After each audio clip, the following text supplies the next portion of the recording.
Soy el abogado agrario Ramón Herrera Chela, con el tema los riesgos de ser ejidatario y ser analfabeta.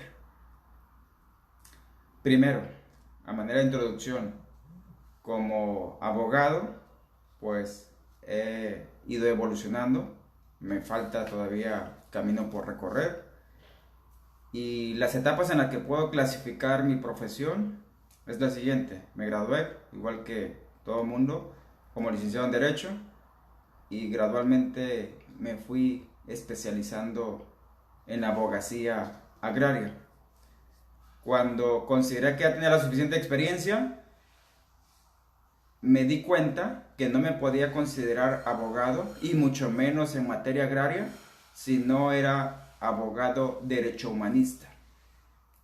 Las abogadas y los abogados, pues, que se digan serlo, forzosamente deben ser derecho humanistas.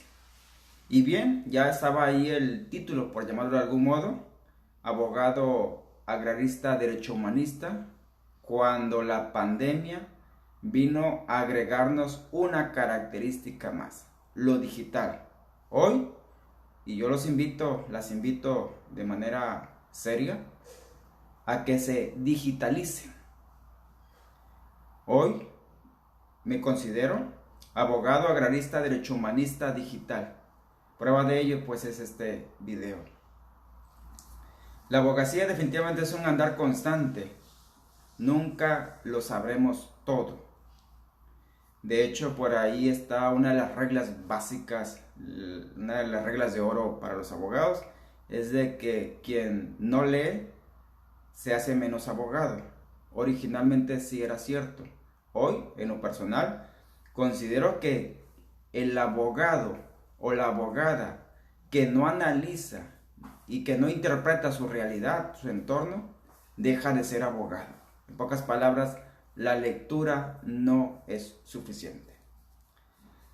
Con esa reflexión, abro la plática para hoy. En la mañana subieron las tesis de la semana en la página de la Corte y en lo particular me llamó la atención, por cierto, la última de la fila, la última de la lista de la tesis que publicó el segundo tribunal colegiado del 16º circuito. Señala el rubro o el encabezado de la tesis: analfabetismo constituye una forma de categoría sospechosa que obliga a la autoridad laboral a garantizar de oficio el desahogo de pruebas tendientes a acreditar la existencia de dicha condición de vulnerabilidad. Por categoría sospechosa de vulnerabilidad que han sido reconocidas en la Constitución Federal, en los convenios internacionales sobre la eliminación de todas las formas de discriminación racial, en el convenio sobre la eliminación de todas las formas de discriminación contra la mujer. Ojo, abogadas, estudiantes, tomen nota de este convenio del que México es parte. En el derecho agrario y su justicia hacia las mujeres hay injusticia, y lo he abordado en algunos videos que he tenido la oportunidad de transmitir en este canal, en este grupo.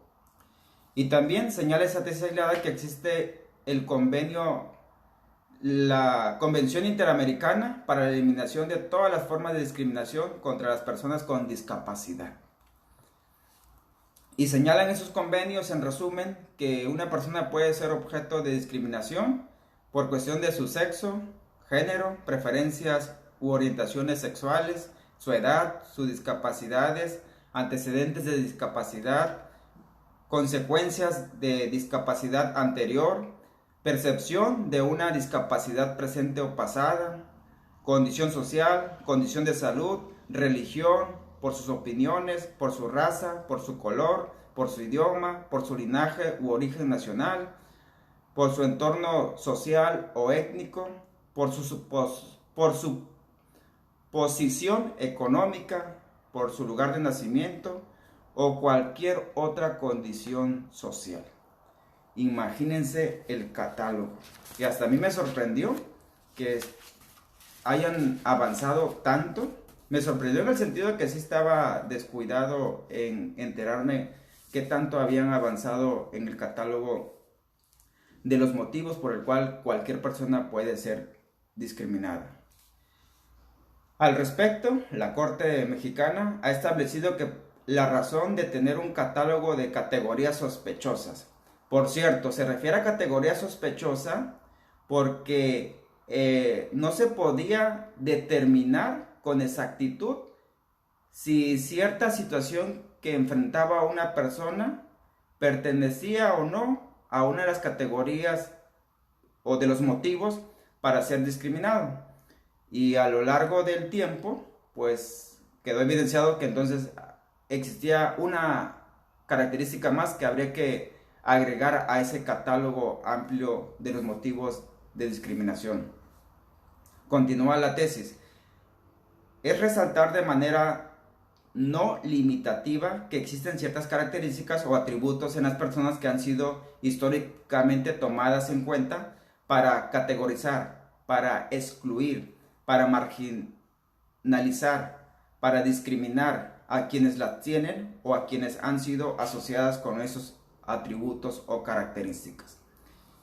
Y que con el paso del tiempo, en atención al carácter evolutivo de la interpretación de los derechos humanos. En pocas palabras, puede que alguna conducta, alguna expresión, algún trato hacia una persona, puede que en cierta zona del país, sobre todo donde están arraigados los usos y costumbres, puede que en un principio no se haya visto desde el enfoque que ahí había una discriminación, que ahí le estaban violando derechos humanos. Y por ejemplo, en zonas del sur del país como Oaxaca, como Chiapas, donde la mujer todavía no se le da la misma igualdad que a un hombre, y más en cuestiones de comunidad y ejidos, con el avanzar de los derechos, con la presión que a veces ejercen organismos internacionales hacia México, pueden pues de alguna u otra manera obligar que cierta conducta, cierto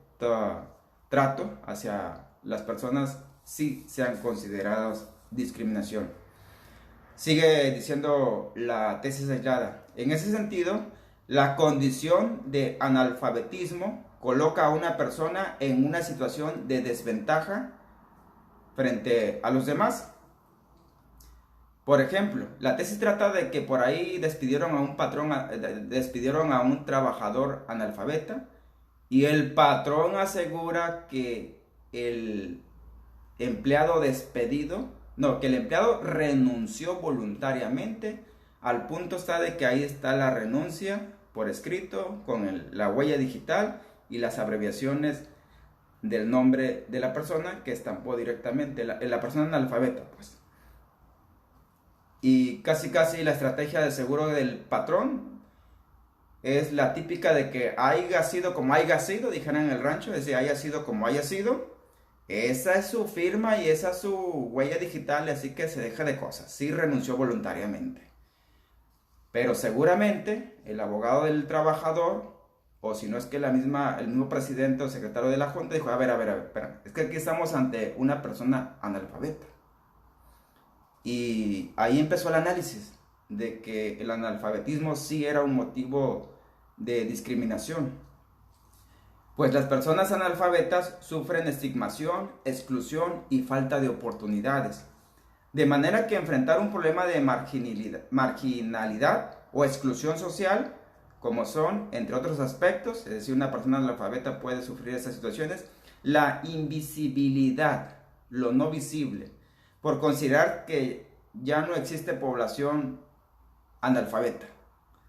Esto me recordó de inmediato a los políticos con cargos públicos que les encanta hablar de cifras manipuladas, maquilladas, estadísticas felices, para decir que combatieron el analfabetismo y que prácticamente está erradicado en su zona. Pero no sé qué fórmulas utilizan, no sé a qué asesores contratan, pero ahí en sus informes de labores, en sus trabajos, de resultados, tratan siempre de minimizar este grave problema del analfabetismo. Dice la tesis también, se invisibilizan sus necesidades, preponderando sus carencias escolares, la estigmación social de ser ignorantes en todo sentido, negando con ello sus saberes, habilidades y experiencia. Y es verdad, es una cruda realidad quienes enfrentan este tipo de situación. Por ejemplo, les voy a compartir una anécdota personal. En mi caso soy zurdo, escribo pues con la mano izquierda. Yo empecé a darme cuenta de esa discriminación que sufren los zurdos cuando iba a la primaria. En aquellos tiempos utilizaban el llamado mesabanco, ese que tenía una paleta, y no había mesabancos para zurdos. Y imagínense, cursé en una escuela rural. Y recuerdo perfectamente que en una ocasión la maestra mandó a llamar a mi madre para quejarse. Le mandó la nota que quería hablar urgentemente con ella. Llegó mi madre en horario de clases. Me pasa la maestra, a ver Ramón, pásale, escribe el lugar y fecha. Y ahí lo escribí, letra normal, totalmente legible. Y le dice la maestra a mi madre, ¿ya vio? Su hijo no tiene remedio. Y mi madre ahí entre medio sabiendo leer dijo, es que maestra, pues escribió lo que usted le pidió. Ay señora, usted tampoco tiene remedio. Su hijo está escribiendo con la mano izquierda, dese cuenta. Ese era el pecado, y estoy hablando de hace relativamente poco. Y de hecho, como un dato curioso, diestro significa derecho, en el sentido estricto de la palabra. Y le dieron la connotación de que diestro también es ser muy hábil, muy experto, muy sagaz. Y siniestro significa, en estricto sentido, izquierdo. Eso significa siniestro. Pero la Iglesia Católica se encargó de darle otra definición. Horroroso significa lo siniestro. Algo muy, pero muy malo. Y de hecho la Inquisición condenó y quemó vivos a varias personas más porque eran zurdos. Y hasta la fecha, a propósito de cómo vamos concibiendo la cuestión de la discriminación, para el mexicano es un dicho perfecto decir, te levantaste con el pie izquierdo. Es decir, tú vas a tener un pésimo día, izquierdo, lo relacionan con lo siniestro pues. O hasta la fecha, en algunos ejidos, no falta que entre carrilla y realidad me dicen un zurdo mal hecho pues. Y se llegó a tal punto, no sé qué broncas traían contra los zurdos, que actualmente hasta la Real Academia Española, de la Lengua Española, prefirieron llamarle ambidiestro a la persona que tiene la habilidad de escribir con la mano izquierda y derecha. Es decir, es doblemente derecho, según el significado literal de la palabra, con tal de no reconocer que zurdo no es ser malo. No sé de dónde sacó la Iglesia Católica que el zurdo era algo siniestro. Esto lo comparto como una reflexión de acerca cómo a veces normalizamos la discriminación, colegas. Pues bien, volviendo al tema que nos ocupa, si ustedes quieren entender la esencia de lo agrario, pónganse a leer, a analizar, a interpretar tesis de la materia laboral. La materia laboral, igual que la agraria, es social, es del derecho social. Y allá también, como lo describe esta tesis que estoy citando y interpretando, allá también se da mucho la desventaja hacia el trabajador en contra del empresario, que por lo menos dinero sí tiene para pagar una buena asesoría.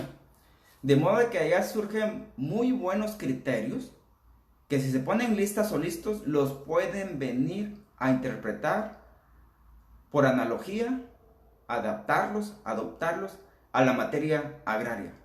Tampoco se vayan al extremo de que literalmente, porque eso también sería un error.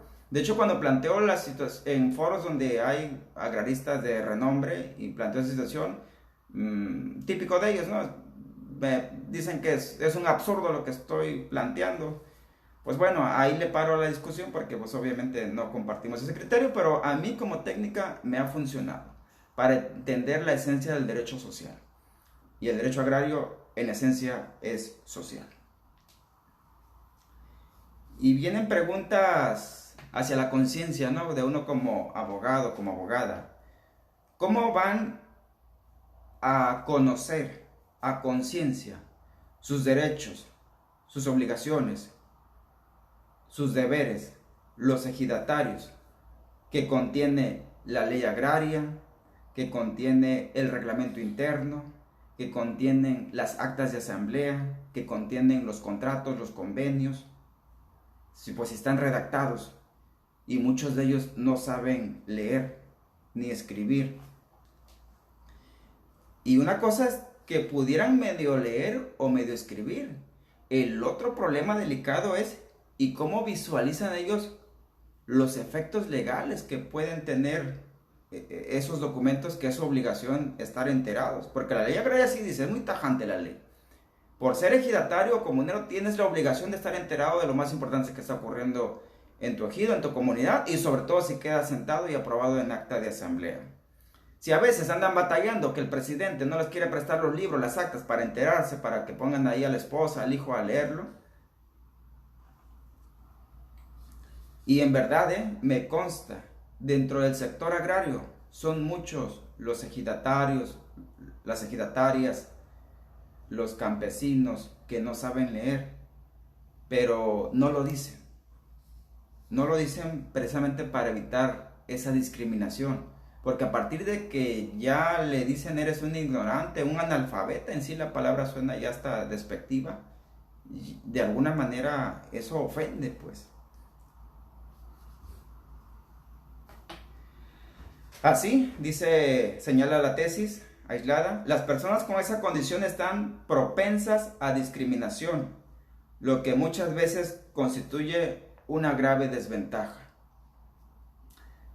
Y ahí viene otra conclusión mía. Ser analfabeta ya es una desventaja. Ser campesino lo empeora.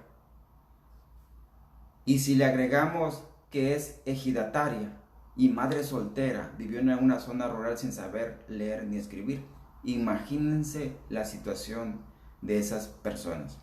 De hecho, estoy seguro que uno de los motivos por el cual en este andar de las redes sociales a partir de la pandemia empezó todo esto, a partir de marzo, abril, la gran mayoría de las personas que se han agregado como abogadas, bueno, como ejerciendo la abogacía, son mujeres. Estoy hablando de un 75% por lo menos. Y me puse a analizar del por qué la gran mayoría, el gran porcentaje son mujeres. Las mujeres tienden a proteger, a velar por los más vulnerables. Y lo vemos reflejado en los hijos, en sus mascotas. No se diga pues cuando también ejerce una profesión. Siempre está ocupada, preocupada por los más vulnerables. Y me da gusto, en verdad lo digo, que hacer equipo con ellas. De hecho, esa transmisión es gracias a ellas. Una creó el grupo, otra me dijo de qué hablar y que me animara, porque lo mío pues es la abogacía, ¿no? Y otras están al pendiente de difundir los videos para que lleguen a la mayor cantidad posible. Y otras más están ahí avisando de que hay una pregunta que hay que contestar lo antes posible de la manera más correcta posible. Es un trabajo de mujeres. Y espero que ya pronto algunas están preparando, puedan empezar a transmitir. Eso va a inspirar y va a motivar a muchas abogadas.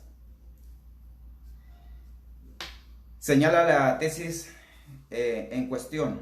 Además de que están expuestos las personas analfabetas al riesgo de adquirir obligaciones o penalizaciones contenidas en texto de convenios, contratos, cuya lectura o comprensión no les resulta jurídicamente asequible. En pocas palabras, ni ocupan ponerla en letra chiquita quienes se quieren abusar del sector campesino. Lo ponen en letra normal, al fin y al cabo ni le va a entender a qué se refiere. Y a veces pues motivados por la urgencia, por la necesidad o porque suena bien, el ejidatario, sin pensarla, firma. Y pues casi le vende el alma al diablo. Y como dato curioso, la Procuraduría Agraria es una dependencia del gobierno federal encargada de brindar servicio social a los ejidos y las comunidades. Pues sucede que muchos y muchas de los visitadores agrarios adscritos a la Procuraduría Agraria no son licenciados en Derecho. Y de los que sí son, no todos son abogados.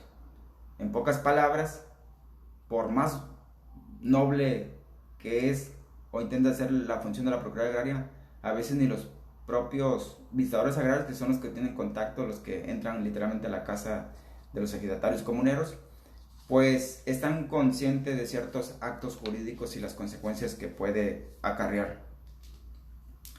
Por esa razón, la posibilidad de que el ejidatario pertenezca a dicha categoría que lo coloca como en una condición de vulnerabilidad constituye una cuestión de alarma que debe ser tomada en cuenta por la autoridad responsable al desempeñar su función jurisdiccional. Ordenar las medidas necesarias para respetar y garantizar los derechos fundamentales del ejidatario, ya en este caso, de que el Tribunal Agrario esté siempre al pendiente de que una confrontación entre un campesino y una empresa de telecomunicaciones internacional se pueda dar en igualdad de condiciones.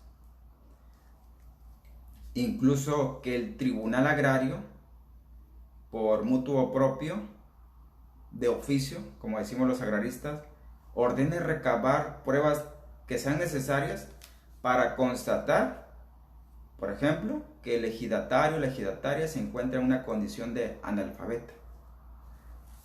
Y esto, con una adecuada defensa por parte de los abogados, se le puede exigir incluso a las autoridades que apliquen, que respeten, por ejemplo, los principios del equilibrio procesal entre las partes, que no es lo mismo que la igualdad procesal, que debe brindarse una protección especial a las personas que son ejidatarios y además tienen la desventaja de ser pues analfabeta, lo cual es una agravante definitivamente. Otro aspecto a resaltar es que el ejidatario pues es sinónimo de campesino, así lo estoy manejando en este contexto de la transmisión. Y por campesino también me refiero desde luego a mujeres y hombres que viven en el campo. Y tener la condición de analfabeta pues los hace muy vulnerables y los expone a que sufran abusos. Por ejemplo, en esta semana precisamente, de entre tantas llamadas y consultas que me plantearon, por ahí me plantearon la pregunta que si Banco Azteca podía embargar una parcela, porque ya le había llegado una notificación en ese sentido. La típica cobro extrajudicial, ¿no? De que pagues o ya vamos a proceder a embargar. Imagínense el aprovechamiento de la ignorancia de la persona. Otra ejidataria creyó en la palabra de sus directivos y le dijeron: usted no se preocupe, su parcela se la vamos a asignar, así va a quedar en el acta. La ejidataria, por su edad, ya no podía leer bien y cuando se dio cuenta en realidad no le habían asignado la parcela y para colmo ya le habían transcurrido los 3 meses que le otorga la ley. Otra colega socia me informa que una empresa global de energía eléctrica que se está instalando en México, así nomás como Pedro por su casa, entró a una parcela, instaló de manera subterránea ahí un cableado de alto voltaje. El ejidatario no sabía lo que pasaba, contactó a mi socia, le planteó la situación, mi socia fue a hablar con los abogados de la empresa global y aquellos cínicamente le dijeron: o agarra eso que le estamos dando de manera de indemnización porque estamos haciendo buena onda, o te esperamos con los brazos abiertos con tu demandita y te vamos a reconvenir la servidumbre de paso y así que no te va a tocar nada. De ese tamaño actúan algunas empresas intentando abusar de la ignorancia, del analfabetismo de la gente del campo. Insisto, y son historias reales. Me entero de muchos contratos leoninos con franca desventaja hacia los ejidatarios, que cuando los revisas te pones a pensar, o sea, entregaste el uso común por 10 años y por una renta mensual que ya te adelantaron los 10 años completos. Imagínate cuánta pérdida te va a sumar y cuánta ganancia le vas a poder sacar con ese pago simbólico que recibiste. O los excesivos años que a veces le ponen a los contratos, establecen a los contratos de arrendamiento o renta. Y hasta le agregan, va a haber una prórroga en automática si el arrendatario, el que está rentando, pues, así lo decide. Desde luego, los que somos agraristas, las que son agraristas, saben pues que esos contratos están sujetos a que se anulen, a que se cancelen, sean contratos onerosos, gratuitos, de arrendamiento, usufructo, asociación, etcétera, por los vicios de origen que de los que contiene desde que se firmaron. Y vas a hacer un vicio de origen si se acredita que el ejidatario no sabe leer ni escribir y que el día que firmó el contrato no estaba asesorado y nunca se asesoró, o que lo asesoraron los mismos abogados de la empresa que lo convencieron de que firmara. Así que viene esa pregunta interesante que como abogadas y abogados en materia agraria vamos a ver cómo acreditamos el analfabetismo del ejidatario, de la ejidataria, del comunero, del avecindado. ¿Cómo probar ese hecho negativo? Porque a veces el hecho positivo pues sí tiene lógica probarlo, pero en este caso ¿cómo acredito que mi cliente es analfabeta?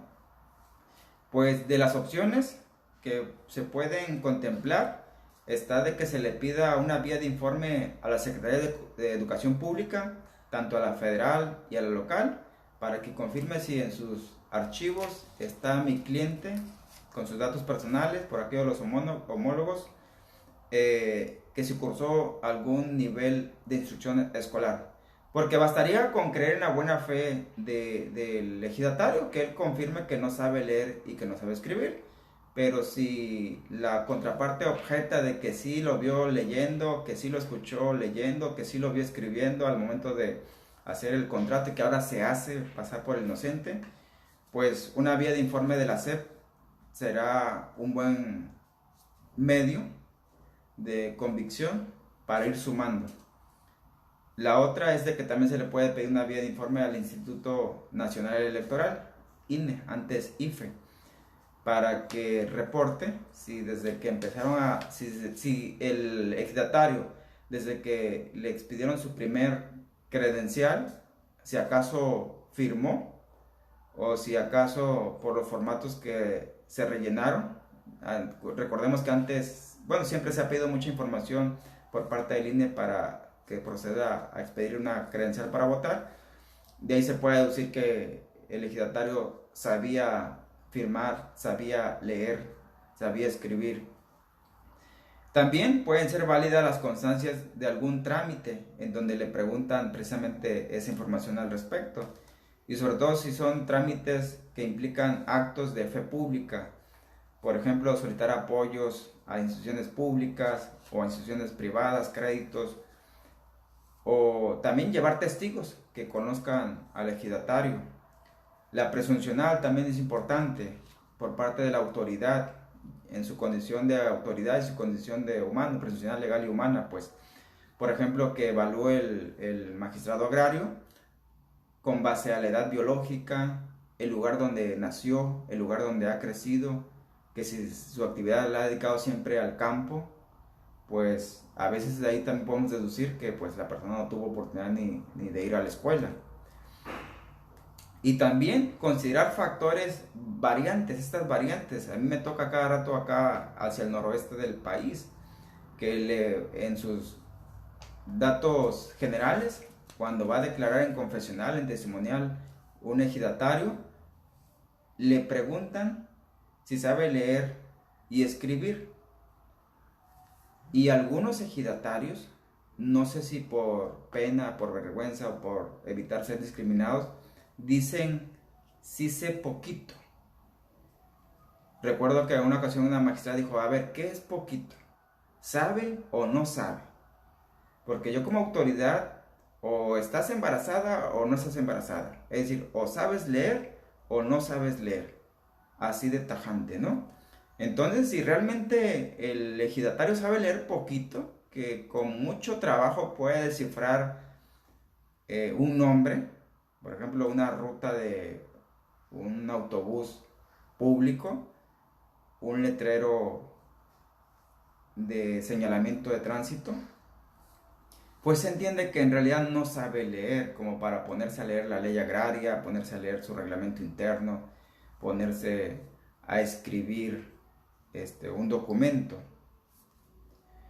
Y también puede pasar que originalmente el ejidatario sí sabía leer y escribir, pero por algún accidente, por alguna enfermedad perdió la vista y pues obviamente o se le deterioró a tal punto que técnicamente no sabe ya ni leer, no puede leer ni escribir, pues también se tendrían que tomar en cuenta esas características. Así que vamos a las conclusiones para cerrar esta transmisión. La primera, colegas, y esto va para ustedes, o futuros colegas, la pandemia nos empujó a una transición llena de incertidumbre. Transición es el proceso doloroso, costoso, que nos cuesta asimilar del punto A al punto B. El punto de quiebre, eso es la transición. Y que conste que a todo el mundo nos tomó por sorpresa el COVID, nos agarró literalmente en curva, nos agarró a la vuelta de la esquina, nos cayó como balde de agua fría. Y pues el ser humano, por instinto de sobrevivencia, pues siempre le teme a lo desconocido, siempre le tiene miedo a lo nuevo. Ahí no está pues el dicho muy a la mexicana que más vale malo por conocido que bueno por conocer.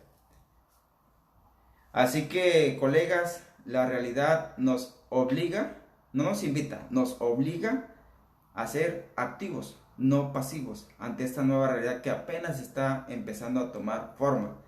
Me sorprende que algunos colegas están esperanzados que, y se los dije desde abril, aunque me tacharon de loco, olvídense, ya cierren el capítulo de la abogacía tradicional, abran el capítulo de la abogacía digital, me tacharon de loco, de tonto. De hecho, un abogado de renombre me llamó estúpido, sí, literal, con la palabra, obviamente, pues no me lo tomé personal. Ahorita veo cómo le anda batallando.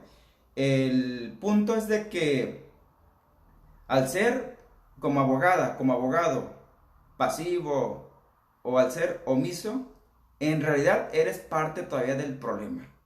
Eres parte de ese dolor de la transición que estamos experimentando. El COVID, la pandemia, se llegó para quedarse de por vida, nos va a acompañar de por vida. Dios quiera y ya pronto encuentren la vacuna efectiva y toda la población pueda ser vacunada, en especial comenzando con los vulnerables, pero eso va a ser nada más neutralizar, va a ser disminuir los estragos, pero como cualquier enfermedad ahí va a andar flotando en el aire y nos tenemos que acostumbrar, no hay de otra. Como les digo a veces a los colegas, asimilen esa parte lo más rápido posible. Asimilar es una parte, es esencial, es una señal de que queremos cambiar. El COVID también, la pandemia y el problema que representa en sí, un problema global por cierto, separó del montón a algunas personas que se atrevieron a dar un paso adelante. Y esas personas que dieron un paso adelante no es que sean las ejemplares, es que llevan la carga de ir abriendo camino ante esta nueva realidad, y más en una profesión como es la abogacía, que estaba acostumbrada a lo tradicional, estaba acostumbrado a ser conservadora, que no daba un paso hacia el cambio hasta en tanto no cambiaran las leyes. Y las leyes no van a cambiar hasta que no cambie la sociedad, y ahí va la cadenita o el círculo vicioso. Hoy los cambios que llegaron movieron completamente ese ajedrez y hoy un abogado, una abogada debe ser protagonista también, un protagonista social. Y por cierto, quienes se están atreviendo a dar ese paso hacia adelante, no es que ellos sean los buenos y los demás que se quedan atrás sean los malos. De hecho, son simplemente roles que hasta se pueden interpretar en términos darwinianos, en términos de la teoría de Darwin. Ya saben a lo que me refiero. Así que tú que estás escuchando este video, te invito a la reflexión, que definas tu rol, cuál va a ser,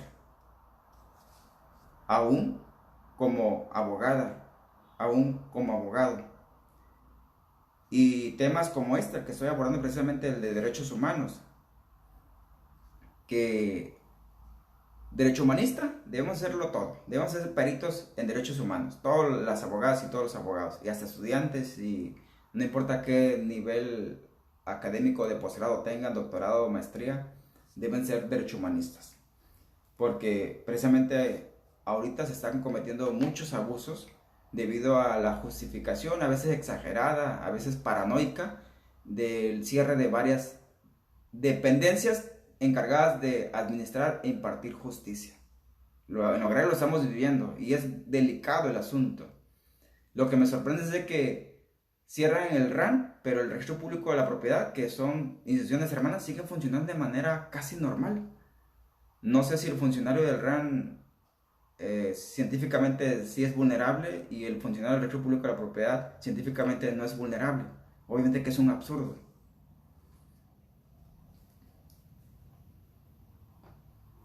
Y como peritos en leyes, en derechos humanos, tenemos de hecho, eso nos obliga como abogadas, como abogados, a un deber social, a un deber moral, a un valor civil, a un valor profesional. Y siempre, siempre he sostenido que la abogada o el abogado sí es un factor de cambio, o sí lo puede ser si se lo propone.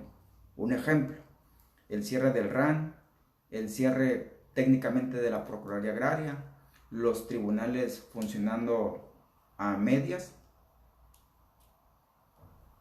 Algunos abogados decidieron irse a marchar, literalmente, a marchar sobre ciudades. No solucionó nada de eso. De hecho, de los que me enteraba, dije, déjense de cosas. Una marcha no soluciona el problema.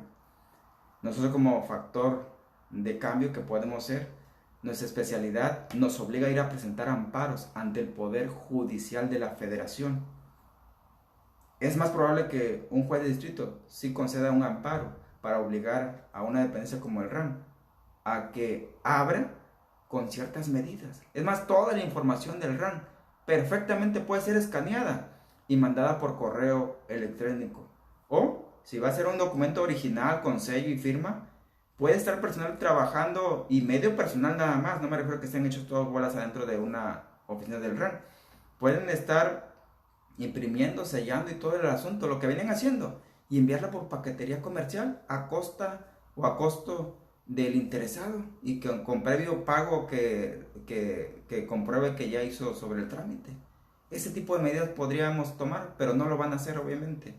Y nosotros los abogados quejándonos en lugar de presentar, yo sostengo que si presentáramos una lluvia de amparo contra las instituciones agrarias, haríamos eco.